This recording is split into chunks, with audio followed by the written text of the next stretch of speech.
and our brick pillars and stuff like that. So what we did is we pulled that all out, planted some new smaller landscaping, incorporated some native plants, some nice mulch. So it looks good out there. Yeah. It's coming along. Yeah. Fighting the rain on the soccer fields, I understand. Yeah, it's soccer. Soccer's been tough this year. It's just when you have that big of an area that's flat, it's hard to get the water to drain. And that's one of the biggest complaints what we hear is, oh, you need drainage on these soccer fields. And it's when you look at an area that's big and that flat, it's hard to drain the water. Yeah. And Yeah, with as because much rain as we had. you can't have a depression in the field because Yeah. there's people running over it.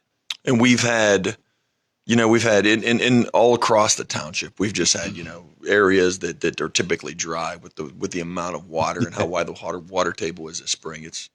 We've been finding water everywhere. Yeah. Yeah, I would guess because in the past, I know even on the baseball fields, the outfields have been they've been a splashy affair. So I would guess that you continue that fight going on there. Speaking of the baseball fields, tell me about the netting there. What's going on with that? So the last couple of years, we've had a good bit of use on the bigger stadium, and a matter of fact, I was over there last night for a baseball game. There were some high poles that extended up about 16 feet that there was never any fence or netting put on, and one of the issues is when the foul balls come back, they just kept going. So Yeah.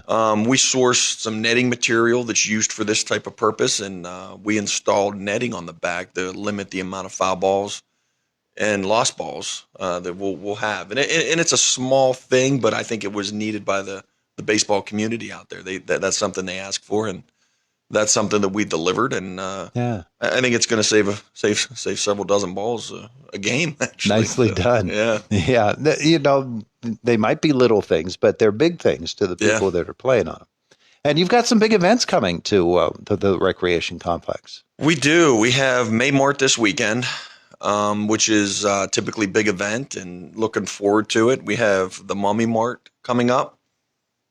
We have the Ethnic Food Festival on June 15th and 16th, which I think there's some big news coming out with that, with the hot air balloon and stuff like that. So really cool promotional flyer I saw for a professional wrestling event Sunday, June 23rd here at the arena. So Really? yeah, it's interesting. It's been a while since we've held one. There's a local gentleman here that used to host events like this, and he's bringing it back. So looking forward to that. And then we have our emergency services expo coming up at the end of June. So Wow. looking forward to that. Yeah, that is a busy place. Yeah, and I think we have high school playoffs starting this coming week, this week or next week. So Yeah. I'm sure the girls softball will be playing a home game, and then maybe the boys. So Yeah, the girls ought to get at least one game there. Yeah. So, things are happening at the White Township Recreation Complex, but all throughout the township, there are things going on. So tell me about the solar ordinance. I'd heard a little bit about this. yeah, so right now, solar across the Commonwealth, or even across the country, is gaining momentum, and we as a township, we have to understand some of the impacts of that development, on properties on the township. And our state organization, which is the PSATS organization out of Harrisburg, they've kind of pushed us, or not pushed us, but really made a model ordinance available that we can tweak to match our local needs here. And the reality of it is it's typical setbacks, typical stormwater requirements. But one thing that they want included in these ordinances are decommissioning ordinances. So if somebody builds a solar array and years down the road just walk away from it, there's got to be a way there that we can hold somebody accountable for decommissioning these or taking these solar arrays out. As you know, there's very limited ways right now that you can recycle these or even dispose of them. So they feel like here in the future, once we go through some of the solar boom, that what's going to happen with all these solar arrays sitting out there that are I don't want to say obsolete, but they've lived their lifespan. And just it's a good ordinance.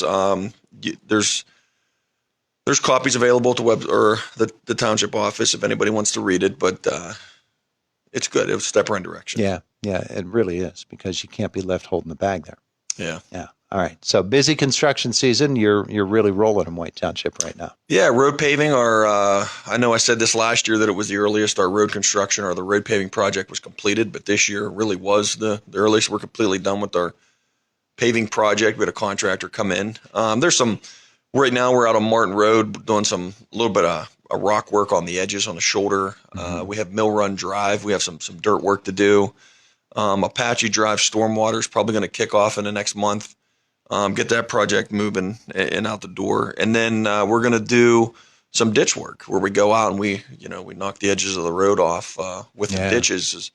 And it hasn't been done for 3 or 4 years. So I think we need it's a good year to get the crews out there and start hitting these roads again, put it back in the cycle. Yeah. It's time for that. And you're getting a new sewer camera? We did. We ordered. So we have a Q's camera truck, which is really nice truck. We can send the cameras up the sewer lines, and they have push cameras, which small laterals, things like that. We can push this push camera down through like a small 4-inch, 3-inch, pipe. And so we did buy a Q's push camera, got a really good price through the CoStar's purchasing agreement, and it is operational. So we were down for a couple of weeks, but we're back in operation with the camera. And that'll enable you to identify leaks and problem areas. Yeah, infiltration, lots of roots. I bet. Lots of roots we find, so yeah. I bet.